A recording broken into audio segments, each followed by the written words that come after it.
Mister justice سردار طارق مسعود صاحب کی نمائندگی ان کی as head of the bench انہوں نے اس کیس پہ آج سماعت کی. آج کافی تفصیلی کاروائی ہوئی. نوٹس سٹیج پر ایف آئی آر پڑھی گئی, آفیشل سیکرٹس ایکٹ کا قانون پڑھا گیا, جرم کا اطلاق پڑھا گیا, اور ساتھ ہی ساتھ یہ دیکھا گیا کہ ہماری مین گراؤنڈز کیا ہیں. جو تمام آج مین گراؤنڈز ہم نے ریز کی وہ تمام گراؤنڈز آج آرڈر کا حصہ بنی ہیں کہ کن گراؤنڈز پہ عمران خان صاحب ضمانت کے مستحق ہیں, اور یہ میلا فیڈے اور یہ الٹیریئر موٹیو ہے. عمران خان صاحب کے خلاف جو مقدمہ ہے وہ پولیٹیکل وکٹمائزیشن کی ایک آف شوٹ ہے. فیڈرل انویسٹیگیٹنگ ایجنسی جس کا کام ہی نہیں تھا اس ایف آئی آر کو رجسٹر کروانا, یہ بینچ نے آج بات نوٹ کی اپنے نوٹس میں کہ یہ منسٹری آف فارن افیئرز کا لوکس اسٹینڈائی تھا. یہ ان کا کیس بنتا تھا جس کو منسٹری آف انٹیریئر نے یہ کیس رجسٹر کروایا. اس میں اتنا عرصہ تاخیر کیوں ہوئی اس کیس کو رجسٹر کرانے میں؟ تقریباً 1 سال کی یہ بات نوٹ کی گئی. آفیشل سیکرٹس ایکٹ کا اطلاق کیسے ہوتا ہے اور یہ کیسے ڈٹرمن کیا جا سکتا ہے اس پری میچور سٹیج پر کہ عمران خان صاحب کا کیس یا سزائے موت کا کیس ہے یا عمر قید کا کیس ہے, جبکہ اسی قانون کے اندر ایک اور کیٹیگری ہے جرم کی جس کو بیلیبل اوفینس کہا جاتا ہے, اور 2 سال کی یا صرف چند 1 روپوں کے فائن کا یہ کیس ہے جس کو ہائپ کریٹ کر کے اس کو غلط اپلیکیشن لا کی کر کے آپ کے آگے ایک کیس کی ہائپ کریٹ کرتے ہوئے غلط اس کی پروسیکیوشن جو ہے وہ کی جا رہی ہے.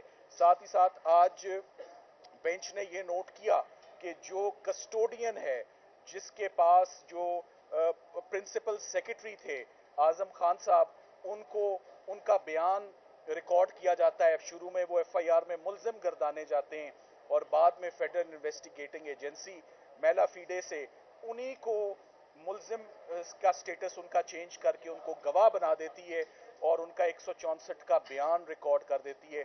جبکہ یاد رہے کہ اعظم خان صاحب اغوا ہو گئے اور وہ بہت دن تک غائب رہے. ان کے گھر والوں نے ایک ایف آئی آر رجسٹر کروائی تھی. اسلام آباد ہائی کورٹ میں ہیبیس کارپس کی پٹیشن ہوئی اور پھر وہ سامنے آئے, منظر عام پر آئے, اور سامنے آنے کے بعد وہ ملزم بن گئے. ملزم سے ان کا سٹیٹس چینج ہو کے گواہ کا بن گیا عمران خان صاحب کے اگینسٹ. آج جو سب سے زیادہ اہم بات ہم نے بینچ کے نالج میں لائے وہ یہ معاملہ تھا کہ سائفر کا معاملہ, ایک تو عمران خان صاحب نے کبھی اس کے کانٹینٹس پبلک کے ساتھ شیئر نہیں کیے, اور یہ معاملہ نیشنل سیکیورٹی کمیٹی کی میٹنگ میں یہ معاملہ رکھا گیا.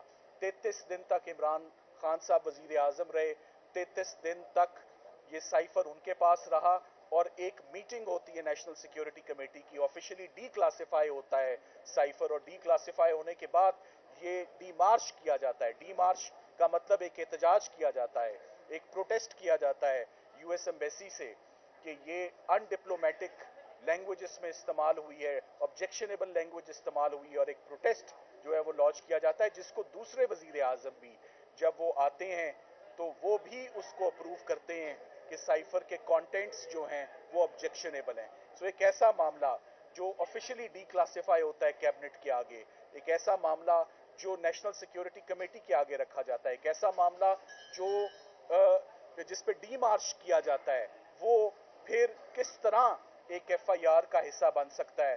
یہ تو کلیئرلی پاکستان کے اندرونی معاملات میں مداخلت تھی, نہ کہ سائفر کیس. اور یہ آفیشل سیکرٹ ایکٹ تو ان لوگوں کے لیے جو دشمن ملک کے ساتھ پاکستان کا کوئی سیکرٹ شیئر کرتے ہیں, تو ایسی کوئی بھی چیز اس ایف آئی آر میں نہیں ہے. یہ آپ کے علم میں آلریڈی کہ جو جیل ٹرائل ہو رہا تھا, جو بڑی تیزی سے ٹرائل ہو رہا تھا, وہ کل رک چکا ہے. تمام ایویڈنس ریورس ہو چکا ہے, تمام چارج بھی دوبارہ فریم ہوگا اگر ہوگا, اور ایویڈنس بھی دوبارہ ریکارڈ ہوگی اگر ہوگی. فار دا ٹائم بینگ آج سپریم کورٹ نے ان کی ضمانت کی اپلیکیشن پر نوٹس جاری کیا ہے فیڈرل انویسٹیگیٹنگ ایجنسی کو, اسٹیٹ کو, اور یہ بہت جلد اب یہ پوسٹ اریسٹ بیل عمران خان صاحب کی یہ ٹیک اپ ہوگی. شاہ محمود قریشی صاحب کی بھی بیل بہت جلد اسی ہفتے, وہ بھی ہم امید کرتے ہیں کہ وہ ساتھ کلب ہو کے ان دونوں پٹیشنز کا فیصلہ, فارمر پرائم منسٹر کا اور فارمر فورن منسٹر کی پوسٹ اریسٹ بیل اپلیکیشن کا فیصلہ بہت جلد انشاءاللہ سپریم کورٹ سے متوقع ہے.